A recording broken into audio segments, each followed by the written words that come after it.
Title: The Reckoning of Maplewood. It was supposed to be a quiet weekend. Jack Thornton had spent the entire week buried in work, barely getting through each day before exhaustion pulled him under. So when he pulled into the long driveway of his family estate on Friday evening, all he wanted was a cold beer, a hot shower, and the comfort of knowing he wouldn't have to hear another demand from his overbearing boss for at least 48 hours. But something was off.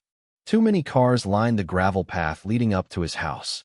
The hum of music, no, not just music, but full-on party bass, pulsed through the air. The sound of laughter, clinking glasses, and the unmistakable murmur of a crowd carried from the old barn at the edge of his property. Jack frowned, stepping out of his truck. His boots crunched against the gravel as he walked toward the scene of the crime. His barn, the one his grandfather had left him, the one he'd been painstakingly restoring, was glowing under the warm twinkle of fairy lights. A DJ booth had been set up in the far corner, blasting music he hadn't listened to since college. A makeshift bar had been assembled near his grandfather's old workbench, manned by a bartender who looked like he belonged in a high-end cocktail lounge, not an old barn in Maplewood. Then he spotted her. Karen Whitmore, queen of the Homeowners Association, ruler of the neighborhood, the self-proclaimed savior of Maplewood. And right now, she was standing in the middle of his barn, drinking his champagne, throwing her party as if she had every right to be there. Karen caught sight of him and smiled as if he were a special guest rather than the actual owner of the property she had commandeered. "Ah, Jack. I was wondering when you'd show up." Jack crossed his arms, his voice cold. "What the hell is this?" Karen gave a tinkling laugh, the kind that made his skin crawl. "Oh, don't be so dramatic. Your barn was just sitting there collecting dust. I thought it could use a little life." Jack didn't move. "You did this without asking me." She waved a dismissive hand. Details. Everyone loves it. And honestly, we needed a better event space for our neighborhood gatherings. It was a community decision." Jack scanned the room. The so-called community consisted entirely of HOA members, people who had spent the last year trying to find loopholes to control his property, even though his land wasn't under their jurisdiction. "That's funny," Jack said, his voice tight, "because I don't recall being part of this decision." Karen's smile faltered. "Just slightly." "Well, technically, you weren't against it, were you?" Jack clenched his jaw. "Because I didn't know it was happening." She patted his arm like he was an unruly child. "You weren't burdened with the details." "You're welcome, by the way." Jack's hands curled into fists at his sides. He could feel the heat rising in his chest, his pulse thundering in his ears. Karen sighed dramatically, rolling her eyes. "Oh, please. It's still your barn. We just improved it. And besides," she gestured to the revelers, "we're already in the middle of a wonderful evening. It would be so rude to make a scene now." Jack exhaled slowly, taking in the scene. Some of the HOA elites were watching their exchange, curious about how he'd react. Others were too drunk to care. Then Jack did something that shocked Karen. He smiled.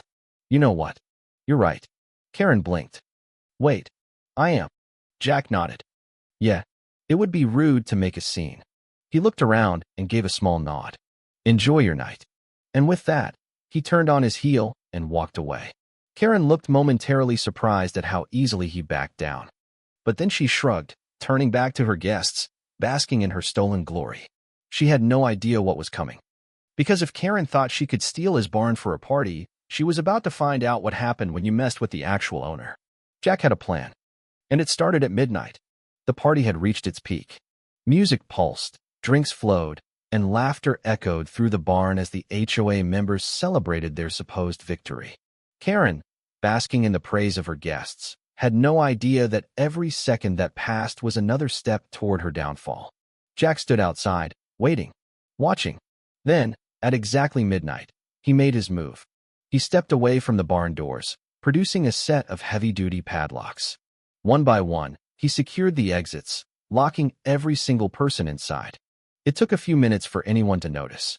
A man in a navy suit strolled toward the exit, intending to leave. He pushed on the door. It didn't budge. He frowned, tried again. I think the door is stuck." A woman near the entrance turned. "What do you mean, stuck?" "I mean, it's not opening." Karen, still sipping her champagne, barely noticed the murmurs of concern. Then someone knocked. Boom, boom, boom. Karen turned, frowning. "What's going on?" "The doors won't open." The realization hit like a thunderclap. The partygoers were locked inside, and Jack wasn't budging. Karen's carefully curated mask of control slipped for the first time that evening.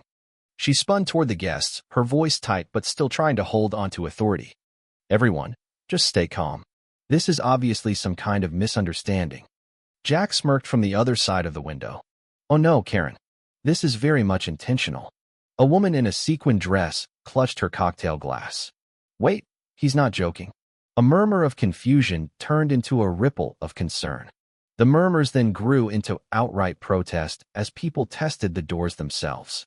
The music continued to thump in the background, oblivious to the fact that the once carefree guests were now feeling the first pricks of anxiety.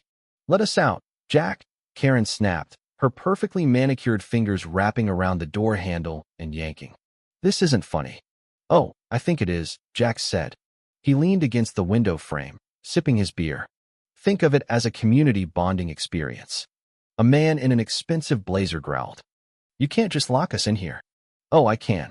And I did, Jack replied easily.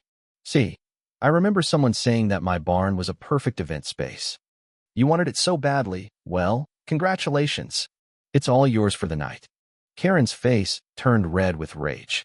She whirled around to her guests, trying to maintain control. Nobody panic. I'll handle this. But the panic had already begun. A woman near the bar clutched her purse. My phone isn't getting service. Another man in a designer suit paled. What do you mean? He whipped out his phone, tapping furiously. Oh, hell. She's right. No signal. Karen turned back toward Jack, eyes narrowing. You cut the Wi-Fi?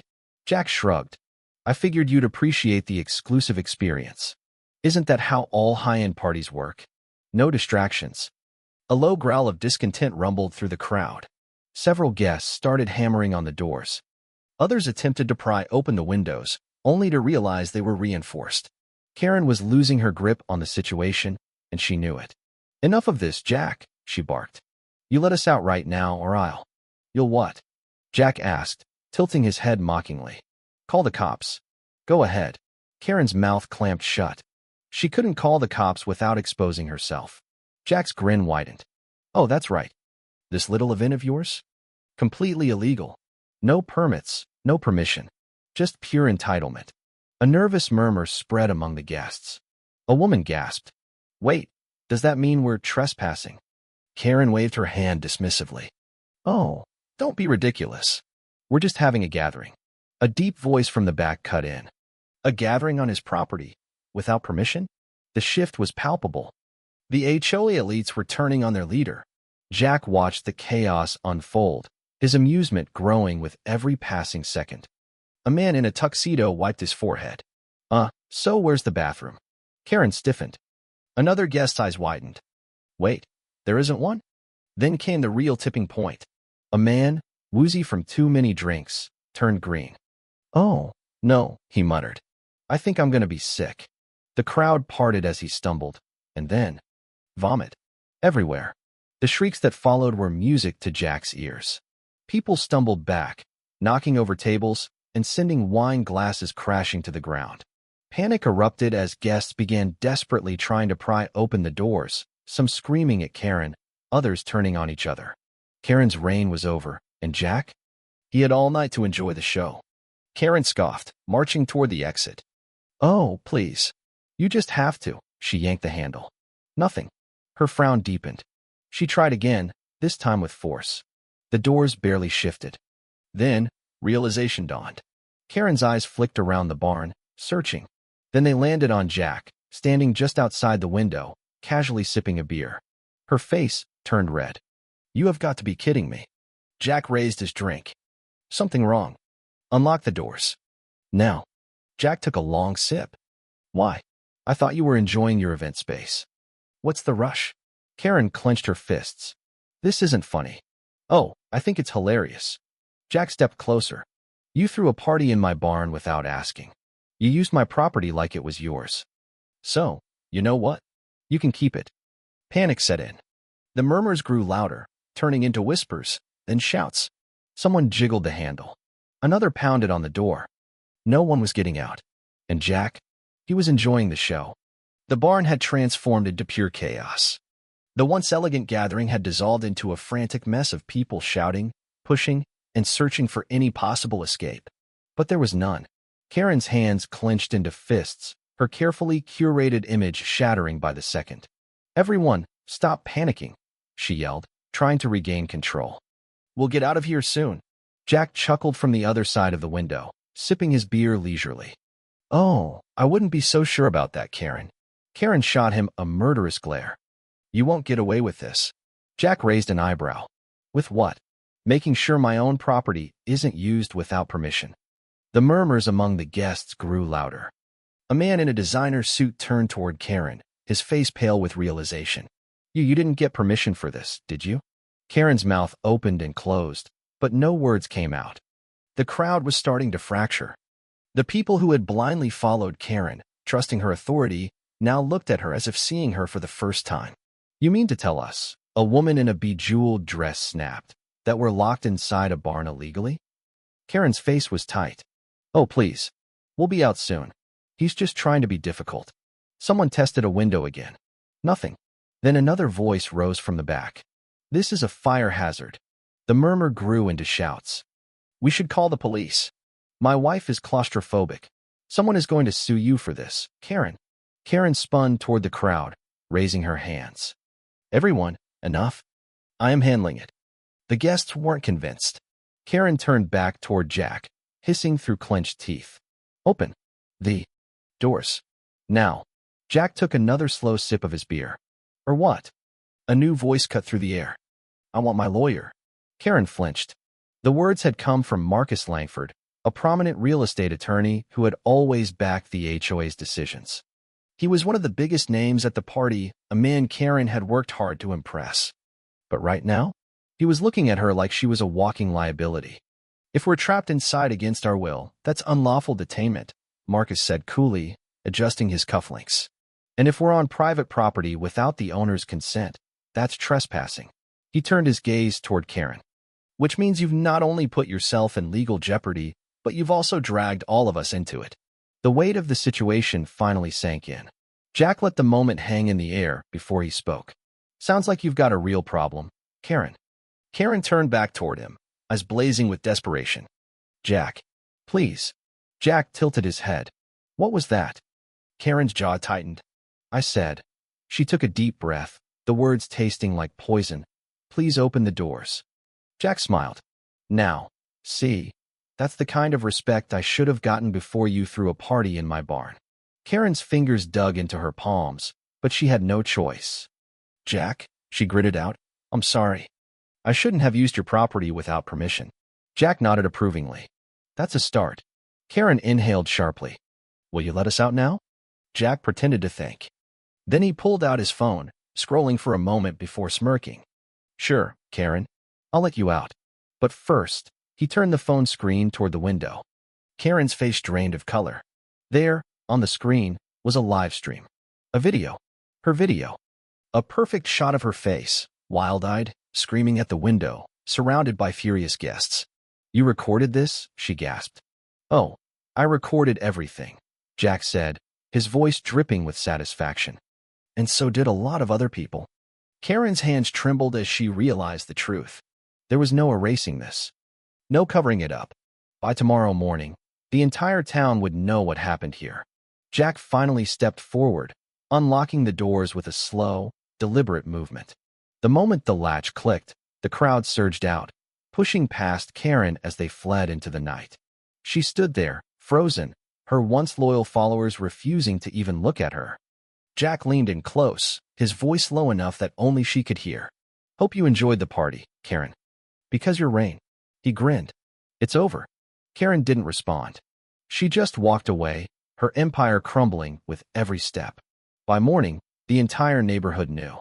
Karen's party-turned-prison had become the talk of Maplewood, spreading through whispers, texts, and social media. Videos of her pounding on the window, screaming at Jack, and the utter meltdown of the HOA's elite were circulating like wildfire. The once feared president of the Homeowners Association had become nothing more than a joke, a cautionary tale about power, entitlement, and messing with the wrong man. Jack stood on his porch, sipping his morning coffee, watching the slow-moving cars cruise past his property as curious neighbors tried to steal a glance at the barn. Some of them offered knowing nods, others outright smirked, and a few brave souls even shouted, "Nice work, Jack," as they passed. Jack just lifted his mug in acknowledgement. Then his phone buzzed. It was a message from Linda Reynolds, one of the HOA board members. HOA emergency meeting, 11 a.m. Jack chuckled, shaking his head. They're scrambling. Good. Let them. By the time Jack arrived at the HOA clubhouse, the tension was so thick he could have cut it with a knife. The board members sat around a long table, whispering amongst themselves, while Karen sat at the head, looking as if she had aged 10 years overnight. Dark circles framed her eyes, and her usual pristine appearance had been replaced with something unraveling. Linda, sitting beside her, cleared her throat. Let's get started. Jack leaned back in his chair, arms crossed, waiting for the show. We all know why we're here, Linda continued. Last night was a disaster. Karen stiffened, but said nothing. Jack, Linda turned toward him, choosing her words carefully. We, understand that you felt wronged by what happened. Jack arched an eyebrow. Felt wronged? That was an understatement. Linda pressed on. But in the spirit of keeping things civil, perhaps we can come to a... No, Jack cut in. The room went silent. Karen's head snapped up, her eyes burning with barely contained rage. Excuse me. Jack leaned forward, resting his elbows on the table. You're looking for a deal. I'm not interested. Linda swallowed. Jack, surely we can work something out. Karen made a mistake. A mistake? Jack let out a humorless laugh. She trespassed. She stole my property for her own personal event. She put the entire HOA in a legal nightmare. And you want to call that a mistake? Karen finally snapped. You're being ridiculous. You got your precious barn back, didn't you? Jack's jaw tightened. Yeah, after you trashed it. After you humiliated yourself and everyone who backed you. Karen slammed her hands on the table. You can't do this to me. I am the HOA. Linda sighed heavily. Not anymore. Karen froze. We held a vote this morning before you arrived, Linda continued. Effective immediately, you're being removed as HOA president. Karen's mouth fell open. You can't do that. We just did. Jack couldn't help but smirk as Karen's world crumbled around her. The other board members refused to meet her eyes. The people she had once controlled so easily had abandoned her at the first sign of weakness. Karen shot up from her chair. This is outrageous. You're all turning on me. After everything I've done. Linda folded her hands neatly on the table. We've received multiple complaints, Karen. People don't trust you anymore. Your reckless decisions put us all in jeopardy. Karen's hands shook as she turned to each board member. You're seriously letting him win? Jack shrugged. Seems like you did that all by yourself. The room was silent for a long, long moment. Then Karen did something Jack never expected. She laughed. It wasn't a normal laugh. It was bitter, sharp, unhinged. She shook her head, her eyes brimming with something wild. You all think you can just get rid of me? Fine. But I made this HOA. And I'll be damned if I let it go without a fight. Jack's amusement flickered. He had seen Karen angry. He had seen her desperate. But this was something different. Linda, however, remained unfazed. You're welcome to try, Karen. But it won't change anything. Your reign is over. Karen clenched her jaw, her breathing heavy. Then, without another word, she stormed out of the room, slamming the door behind her. A long, collective sigh filled the room. Linda turned back to Jack. Well, that went about as expected. Jack smirked. Better, actually. Linda sighed, rubbing her temples. Now, about the damages. Jack held up a document. Already got an invoice for you. Linda took it, eyes widening at the total. You're billing the HOA? Jack shrugged. Either that, or I sue. Linda stared at the paper, then exhaled sharply. Fine. Jack stood. Pleasure doing business with you. As he left the clubhouse, stepping out into the cool afternoon air, he had only one thought. That was easier than expected. Karen had been dethroned. The HOA was paying for his damages and his barn. It was back where it belonged. But something about Karen's reaction nagged at him. Her fight wasn't over. Not yet. Jack had won the battle, but the war wasn't over.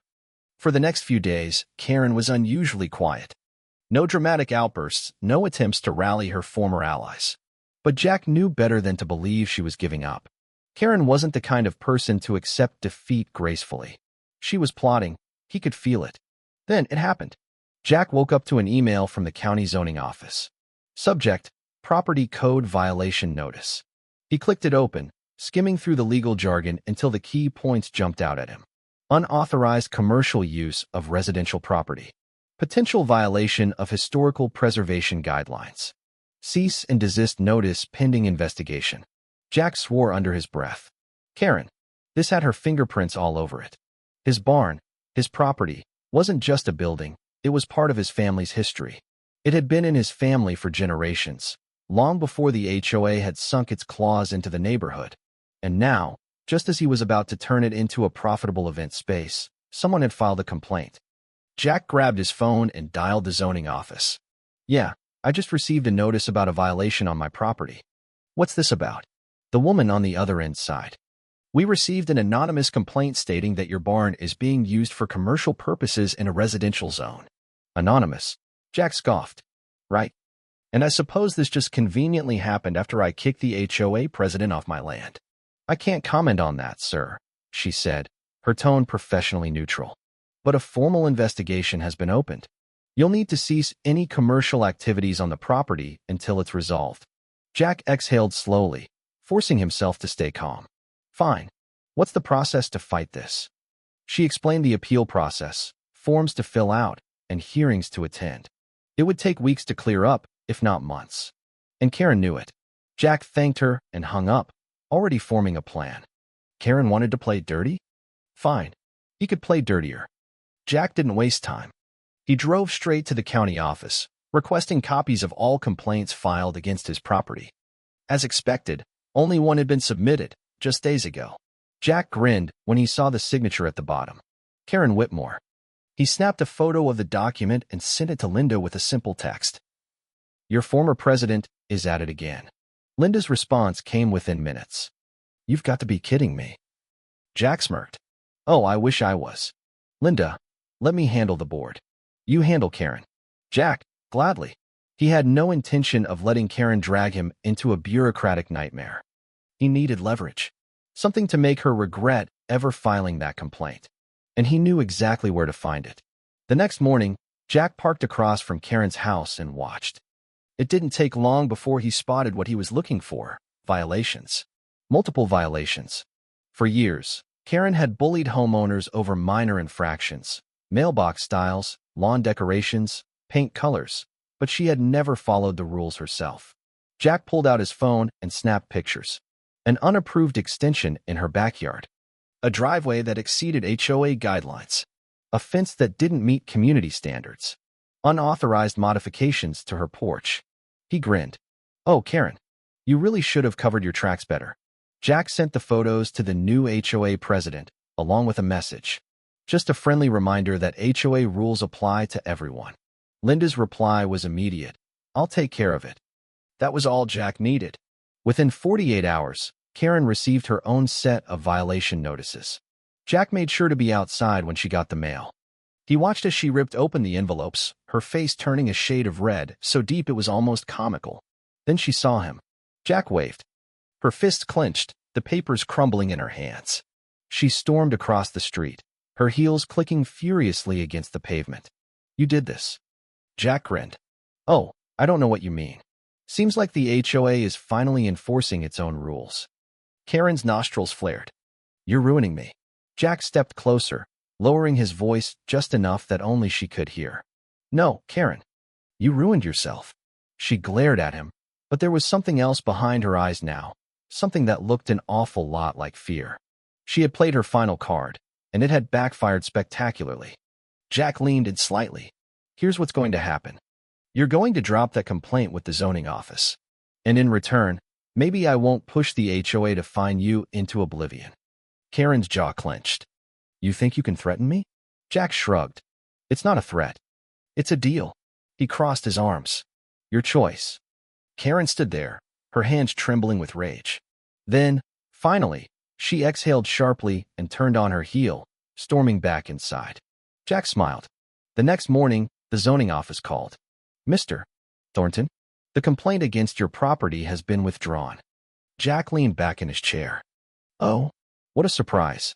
The official cleared her throat. Yes, looks like there won't be any further issues. Jack chuckled. Glad to hear it. As he ended the call, he glanced out the window toward Karen's house. She was sitting on her porch, staring at the ground, defeated. Jack gave her one final nod before walking away. This time for good.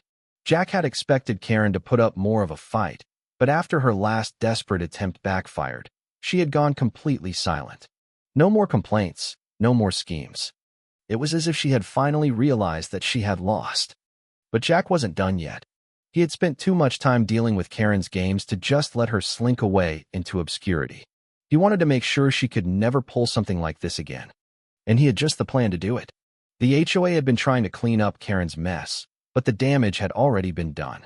With her influence gone, Jack had no trouble pushing for a full review of every decision she had made as president. What they found was staggering. Misuse of HOA funds. Karen had been using money from the HOA budget for personal expenses, including business lunches that were little more than expensive wine tastings.